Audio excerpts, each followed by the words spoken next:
Forgiveness. I remember before I got married, in counseling, they told us, a good marriage is made up of two good forgivers. I said, I shall not be one. I like to be angry and be angry. Why am I forgiving you? But you learn in life, the more you grow, that forgiveness takes many faces. So let me explain.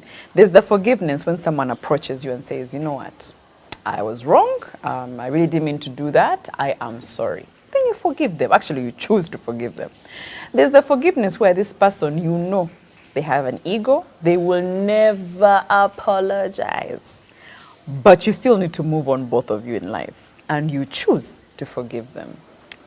I would say one is harder than the other, but I've always found the one where you forgive someone who hasn't asked is harder, okay? And I've learned and had to mature in life to forgive even when I have not been asked to do so, okay? It's more applicable in something I've probably learned more in relationship and the workspace. Because in the workspace, you have your bosses, they do wrong, just like our parents, and nobody bothers to apologize.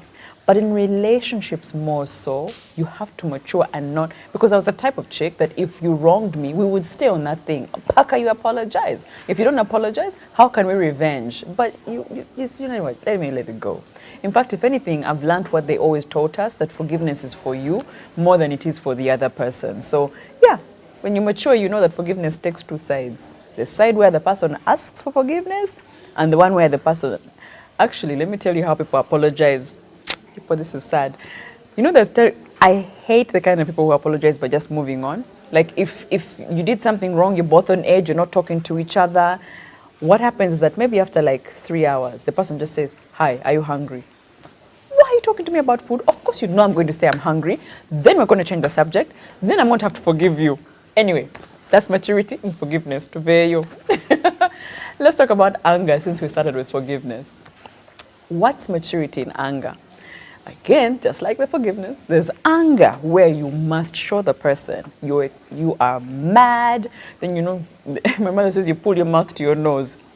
You're annoyed. Then there's the anger where you know whether you pull your mouth to your nose, whether you yell at every building, the person will never recognize. Or they'll recognize you're angry, but then they won't really acknowledge it. So you die slowly in your movie, as we say, and you pick yourself up and say, you know what, this anger is for nothing today. Or, you know how there's those people in relationships who say that if he sees me mad or if she sees me angry, she or he will know. Some of the stuff when you're maturing, when you're growing up, you know it doesn't apply. If you're angry, deal with it, okay? Learn how to hold your anger in as well. There's some things that will need your anger, some things that will not need your reaction, okay? So, maturity there. As you can tell, there are a few things I'm also panel beating still about me, but I've recognized I need to mature in those instances. The other